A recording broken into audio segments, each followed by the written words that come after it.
Bismillahirrahmanirrahim. Assalamualaikum warahmatullahi wabarakatuh. Pada hari ini kita akan masuk kepada topik sumber bekalan air. Okey, sumber bekalan air. Bila kita cerita pasal sumber bekalan air, kita akan masuk kitaran hidrologi. Kitaran air dikenali sebagai kitaran hidrologi. Proses kitaran air iaitu dari permukaan bumi ke atmosfera dan bagaimana dia kembali kepada bumi. Kita lihat pada gambar rajah di bawah tu, iaitu pada air laut akan berlaku penyejatan, lepas tu akan berlaku jadi wap air, seterusnya akan berlaku awan dan pemeluapan akan berlaku dan seterusnya akan ada curahan air hujan. Itu kitaran dia. Dan ada juga awan-awan tu akan diangkut uap air ke daratan oleh angin dan sebagainya, jadi akan berlaku curahan pada permukaan bumi, yang mana air yang lalu pada permukaan bumi tu kita panggil dia air larian permukaan. Ada air larian permukaan, dekat situ ada pintasan daripada pokok-pokok dan akan berlaku penyusupan. Jadi dan juga ada yang terus ke sungai. Itu secara ringkasnya berkenaan dengan kitaran hidrologi. Sumber bekalan air ni sebagaimana awak tahu terdiri daripada sungai, tasik atau kolam, air bawah tanah dan juga air laut.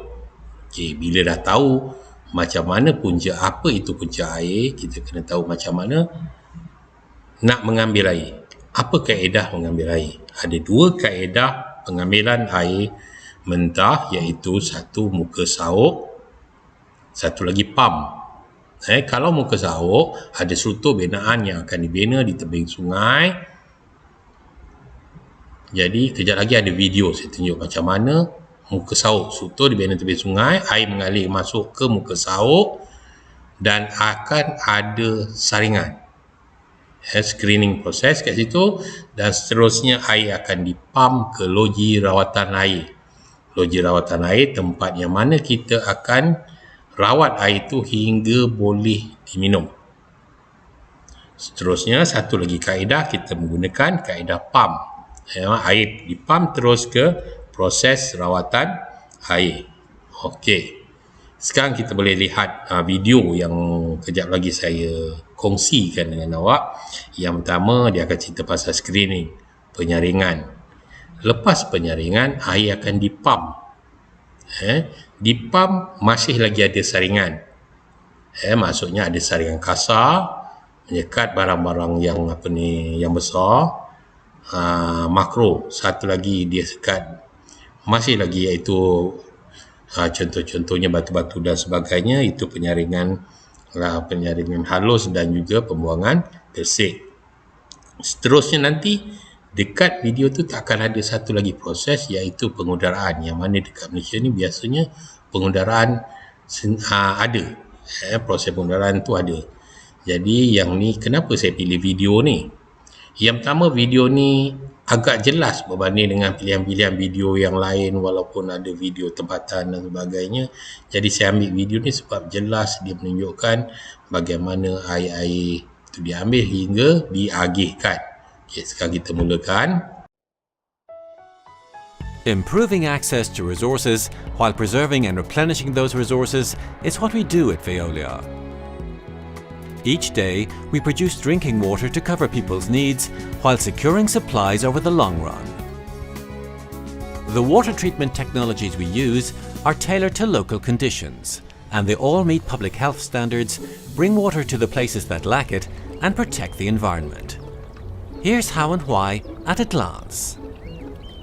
We extract water in natural environments, rivers or lakes, for example.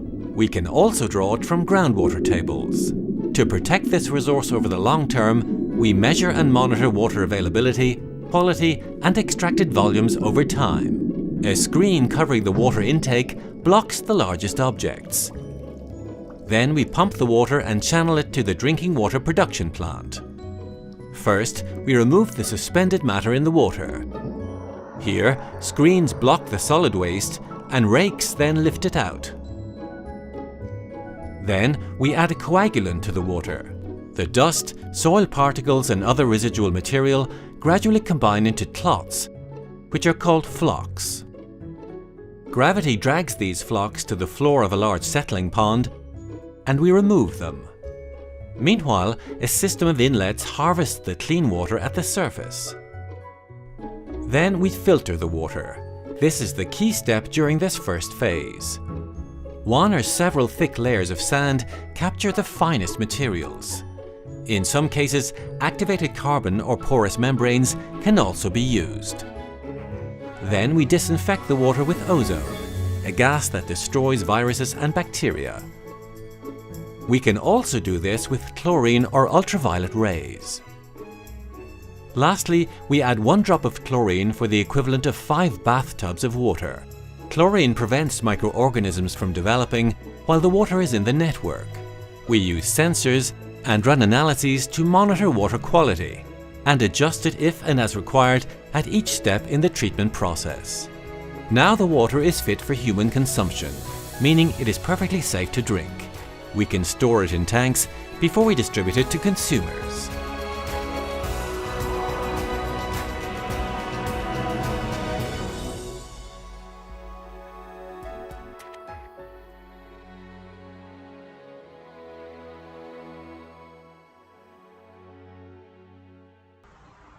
Okey.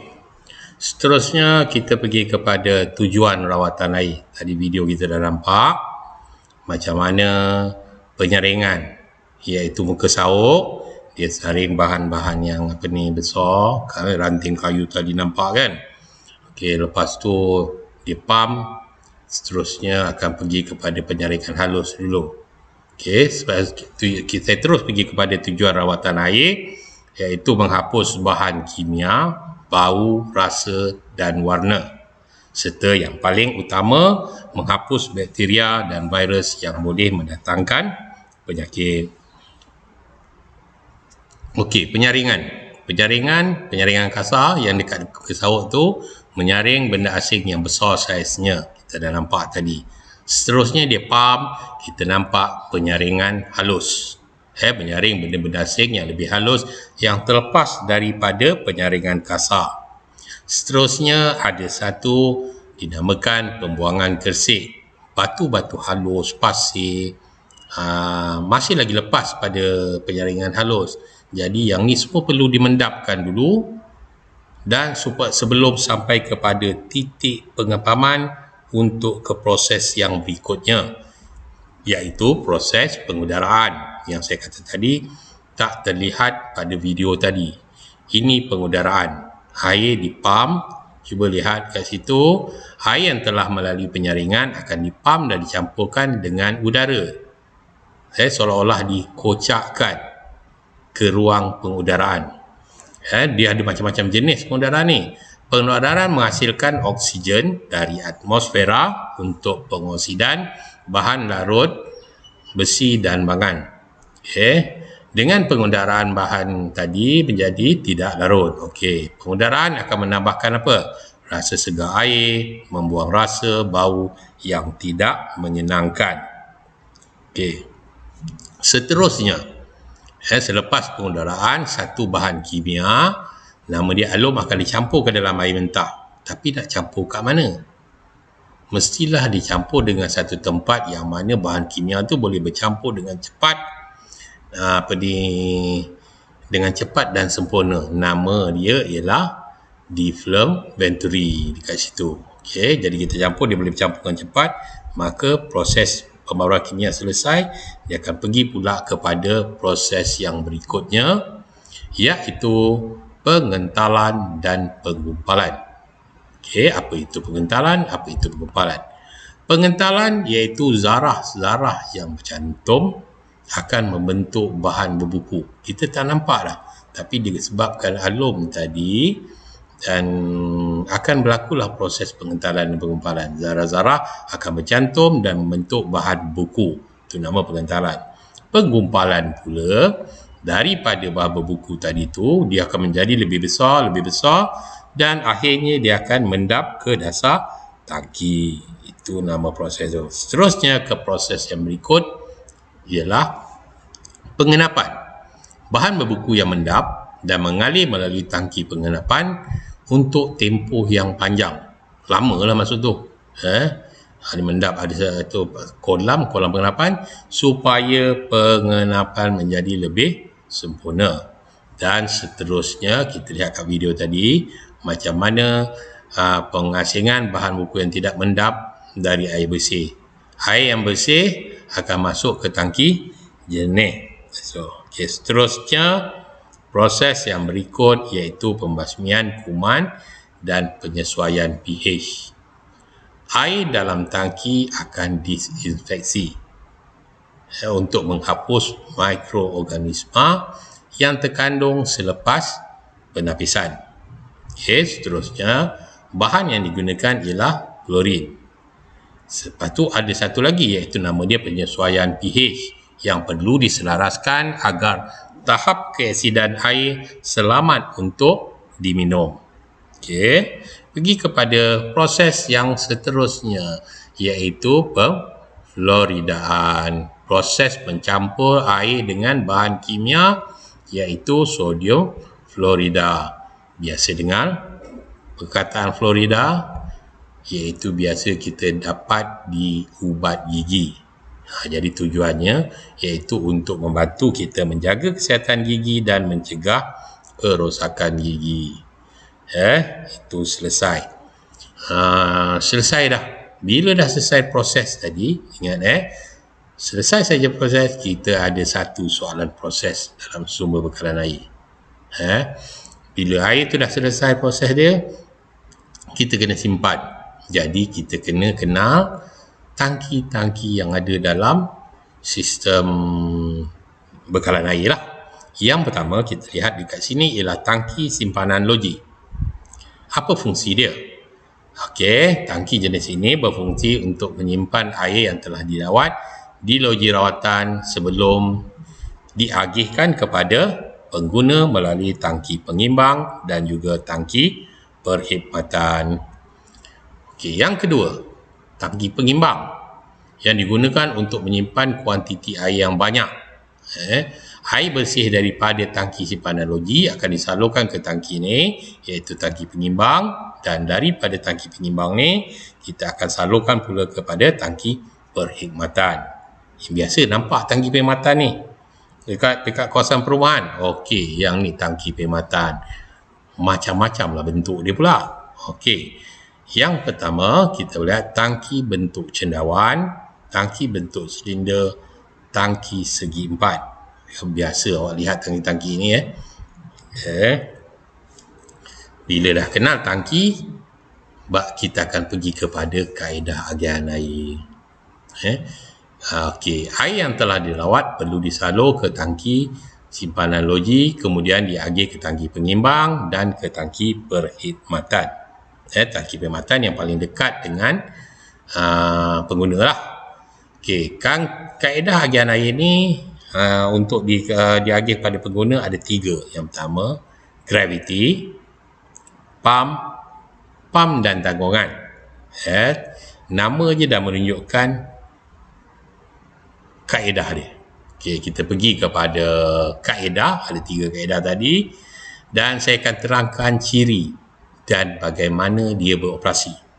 Yang pertama, gravity. Sumber bekalan air atau tangki berada lebih tinggi daripada kawasan bekalan. Kawasan bekalan berada di bawah. Jadi, kaedah yang kita gunakan ialah kaedah gravity. Dan ciri dan bagaimana operasi dah dimaklumkan di situ. Seterusnya, kaedah pump. Ciri dan bagaimana dia beroperasi. Kaedah bekalan lebih tinggi atau sama paras dengan tangki simpanan. Air dipam terus dari kawasan agihan ke kawasan agihan. Air dipam terus ke kawasan agihan. Maksudnya kawasan agihan berada tinggi daripada loji rawatan air ataupun daripada tangki tangki perkhidmatan dan sebagainya. Seterusnya kita lihat kaedah yang berikutnya, iaitu kaedah pam dan tanggungan. ciri dan bagaimana dia beroperasi. Okey, yang pertama, sebahagian air dipam ke kawasan agihan. Ini terus saja ke kawasan agihan. Dari tangki mana? Tangki mana tu tadi? Satu tangki simpanan logi. Tadi satu lagi tangki apa? Kita pergi sini tengok. Iaitu tangki pengimbang. Okey, tangki pengimbang. Jadi tangki sebagai air pam terus, sebahagian air daripada tangki pengimbang tu akan terus pergi kepada tangki perkhidmatan yang terletak kawasan lebih tinggi daripada kawasan bekalan. Okey, itu. Yang kedua, air yang disimpan dalam tangki perkhidmatan tadi tu, simpan dalam tangki perkhidmatan, bila diagihkan? Diagihkan semasa permintaan tinggi, iaitu pada waktu puncak. Pada waktu puncak tu maksudnya pada orang yang ramai berada pada rumah. Dan pada masa permintaan rendah pula, air disimpan dalam tangki perkhidmatan dan diagih pada waktu puncak keesokan harinya. Okey. Ini pula iaitu gambar rajah menunjukkan kaedah agihan. Yang pertama, graviti. Dari loji rawatan air, nampak gambar rajah tu, pergi ke tangki penyimbang. Tangki penyimbang akan disalurkan kepada tangki perkhidmatan, seterusnya kepada kawasan bekalan. Agihan air digunakan secara graviti. Seterusnya, kaedah pam, gambar rajah kaedah pam. Dari loji rawatan air ke tangki penyimbang dan dipam terus ke kawasan bekalan yang berada lebih tinggi daripada tangki pengimbang dan juga loji rawatan air. Maksudnya kawasan bekalan ni penduduknya berada di atas bukit lah. Seterusnya, kaedah pam dan takungan dari loji rawatan air ke tangki pengimbang dan dibekalkan terus ke kawasan bekalan. Ada juga yang disalurkan ke tangki perkhidmatan.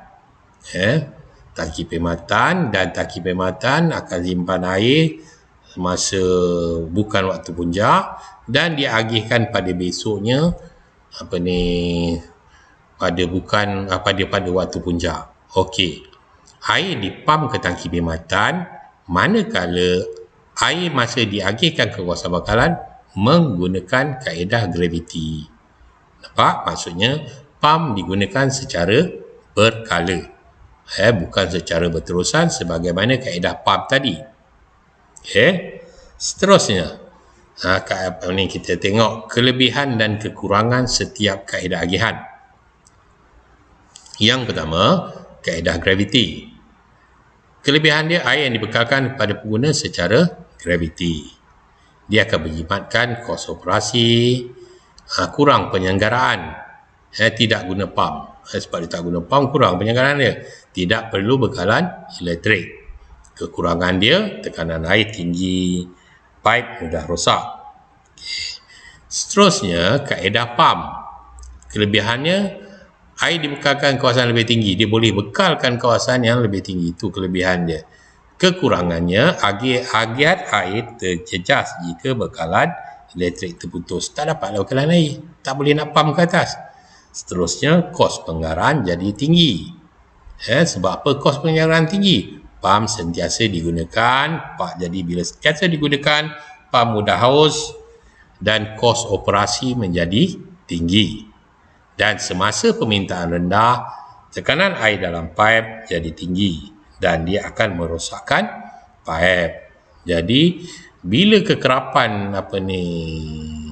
pam yang digunakan, begitu juga dengan penyelenggaraan, maka dia memerlukan kaki tangan teknikal yang mahir. Seterusnya, kaedah pam dan takungan. Kelebihan dia sangat ekonomi kerana pam beroperasi secara tetap. Tadi saya dah gambarkan macam mana dia salur terus ke pengguna, lepas tu dia pam. Bila dia guna pam macam mana? Masa bila?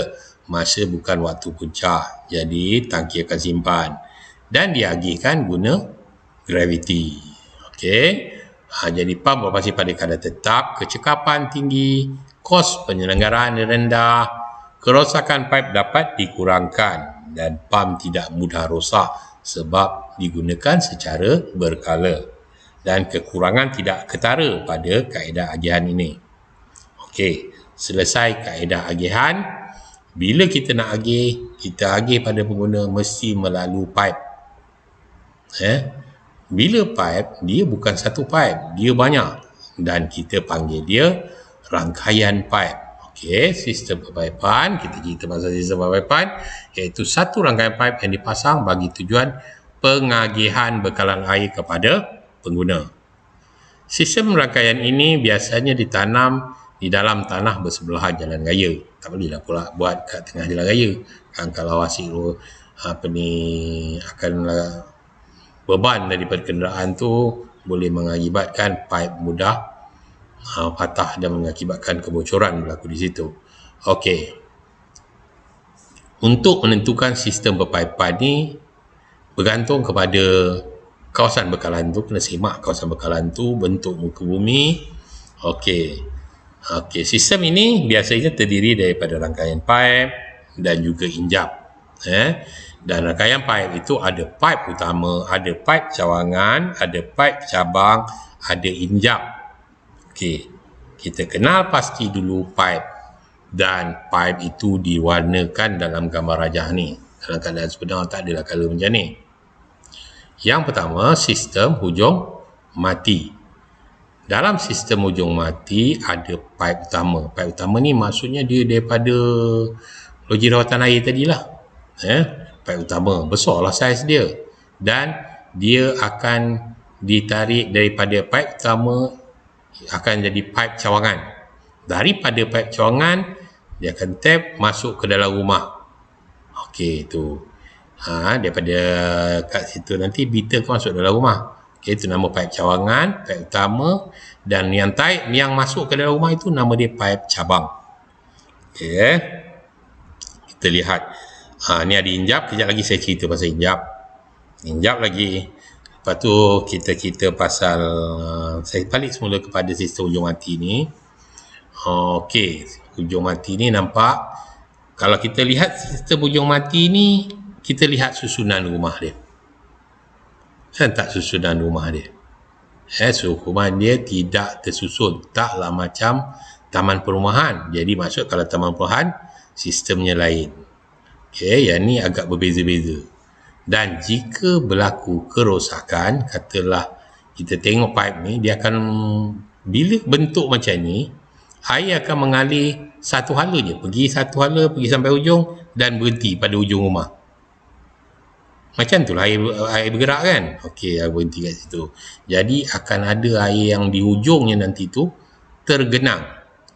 Tergenang maksudnya air tu tidak mengalir. Bila air tak mengalir, air akan jadi agak berbau sikit. Jadi tidak segar.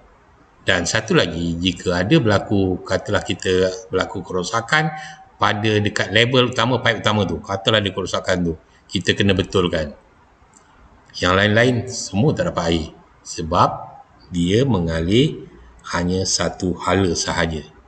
Okey, itu sistem hujung mati. Okey. Injap ni pula, cara gambaran dia memang tak ada kat dalam muka awak sangat. Okey, gambaran injap ni pula, saya pergi yang belah kanan saya tu, kita boleh nampak dekat sini ada satu pipe terkeluar. Kenapa pula lah pipe ni terkeluar? Pipe ni terkeluar, kalau katalah pipe tu baru buat, kita nak masuk air, confirm tak boleh. Sebab apa dia? Sebab akan ada gas yang terkumpul dalam pipe tu. Jadi dia akan, air tak boleh nak masuk. Jadi cara dia, letak satu injap di atas pipe yang namakan injap pelepas udara. Buka sedikit, udara dalam pipe tu, udara termampat dalam pipe akan keluar dan seterusnya kita boleh masukkan air. Itu injap pelepas udara. Manakala di sebelah kiri dia tu, iaitu injap berhenti. Injap berhenti ni dekat pipe yang lebih kecil. Maksudnya dia boleh menghentikan aliran air. Okey, yang ni injap pilih bomba lah, semua kenal. Injap pilih bomba yang biasa digunakan untuk memadam kebakaran.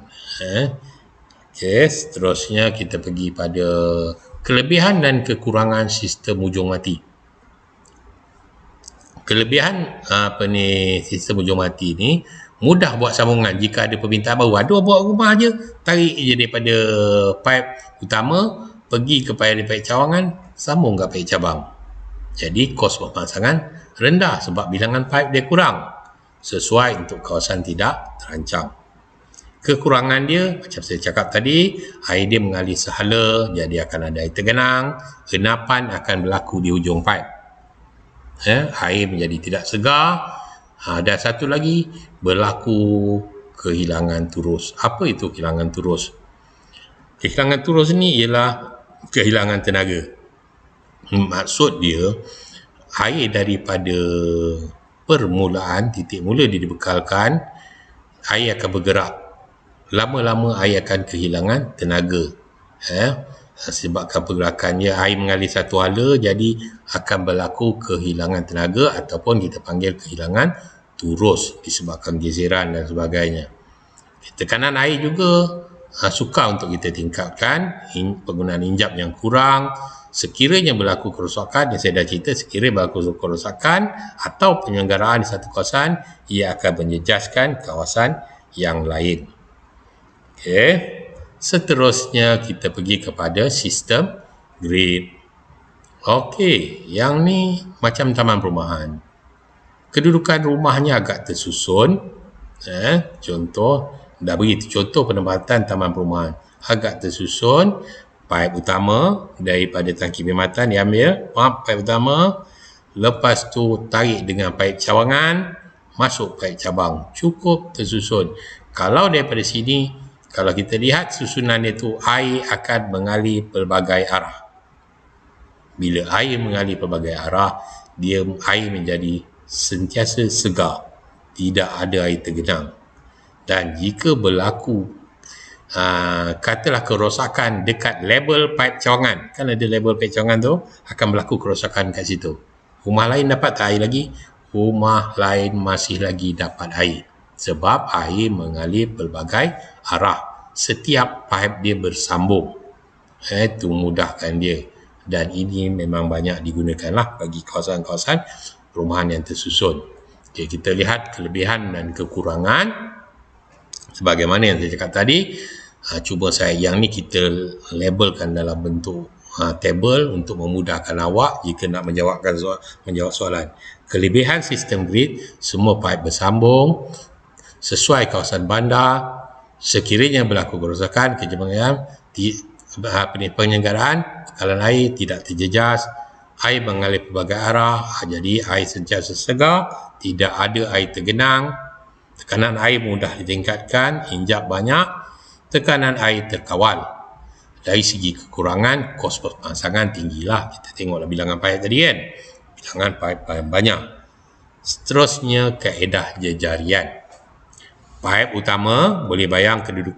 Cuma pandangan ni bukan pandangan daripada atas, pandangan daripada dalam bentuk keratan. Okay, sistem jejarian ni biasa kegunaan untuk rumah flat atau kondominium.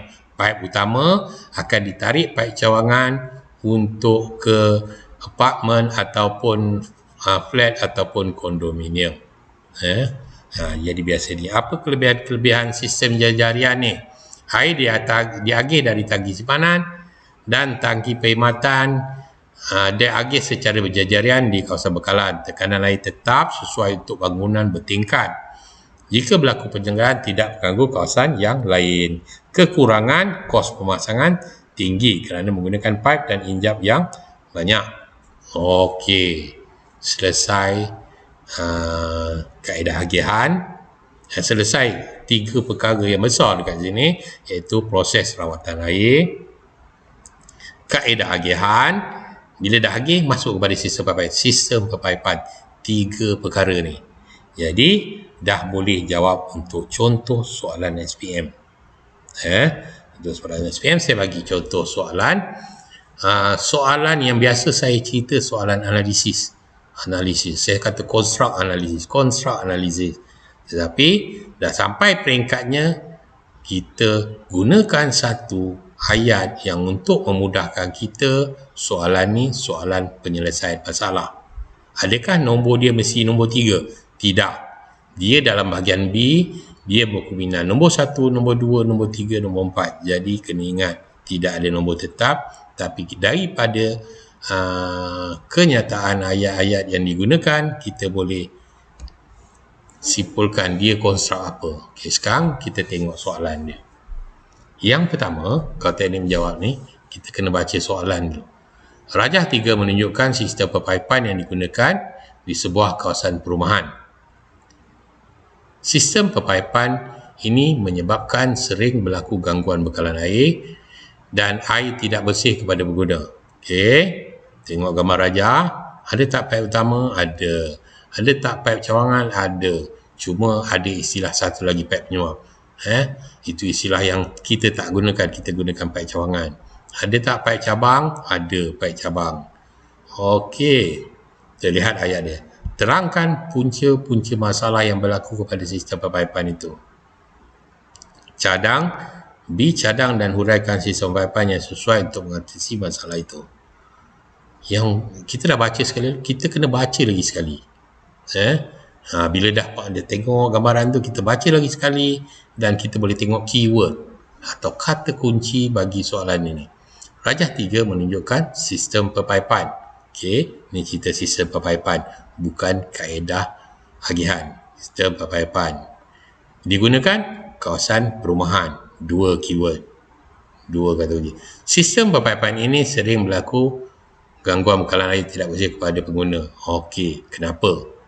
Kita tengok soalan dia, terang punca-punca masalah berlaku pada sistem pepaipan ini. Okey, ada 6 markah, bermaksud 6 poin. Kenapa dia jadi macam tu? Kita tengok pipe ni, sistem pepaipan. Kita kena pasti dia guna sistem pepaipan apa. Daripada sini kita nampak dia menggunakan kaedah hujung, sistem pepaipan hujung mati. Sepatutnya kalau kawasan perumahan dia menggunakan sistem grid. Jadi apa masalah jika kita gunakan sistem ni? Yang pertama, kalau kita lihat ni, pipe tidak bersambung. Bila pipe tidak bersambung, apa dia? Semua hujung pipe tidak bersambung, apa dia? Iaitu air mengalir sehala satu arah. Jadi bila air mengalir satu arah, itu dah 2 poin. Apa berlaku dia? Air menjadi air tergenang. Ataupun enapan akan berlaku di hujung paip. Jadi menyebabkan apa? Menyebabkan air akan berbau dan tidak bersih. Dan apa lagi? Jika berlaku kerosakan atau penyelenggaraan pada sesuatu kawasan lain tidak mendapat bekalan air, akan berlaku kehilangan turus. Seterusnya akan berlaku apa lagi? Tekanan air tidak dapat ditingkatkan. Okey, itu poin-poin. Kita boleh kejap lagi saya bagi tunjukkan. Ini cuma gambaran macam mana kita nak tengok tu, boleh nampak. Lepas tu kita catatkan. Okey, B. Cadang dan huraikan sistem pepaipan yang sesuai bagi mengatasi masalah itu. Cadang. Dah tentunya kalau kawasan perumahan tadi kita punya kata kunci kawasan perumahan, sistem pepaipan. Ya, tentunya sistem grid. 1 poin.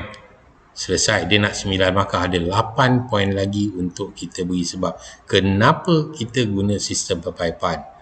Boleh terangkan. Okey, saya tunjuk contoh macam mana. Nombor soalan tu bukan nombor 6. Tadi kita nombor 3. Okey, kita lihat peraturan pemakahan. Tadi kita dah cerita yang A. Okey, sekarang saya cerita yang B. Memasang sistem pepaipan grid. Semua hujung paip bersambung, air mengalir pelbagai arah, tiada air tergenang, air sentiasa segar dan tidak berbau, bekalan air tidak putus jika penyelenggaraan kawasan lain, tekanan air sentiasa terkawal, tekanan air mudah ditingkatkan, sesuai untuk kawasan rumah terancang, mempunyai injap yang banyak jawapan ini. Okey, ini adalah contoh soalan. Selepas habis saja penerangan sumber bekalan ini, saya akan pergi pula kepada latihan. Latihan yang akan diberi ini adalah yang memerlukan 1 jam setengah. Iaitu ada bahagian A, ada bahagian B. Ada bahagian A, bahagian B. Bahagian A nanti soalan sumber bekalan ni ada 10 soalan, bahagian B ada 4 soalan. Bahagian B tu memang ada 4 soalan, tapi yang ni kita untuk soalan sumber bekalan air. Masa yang diperlukan 1 jam setengah. Nanti cuba jawab untuk 1 jam setengah. Selepas tu nanti kita akan bincangkan melalui Google Classroom jawapan-jawapan yang telah kita jawab. Saya rasa itu saja. Sekian, terima kasih.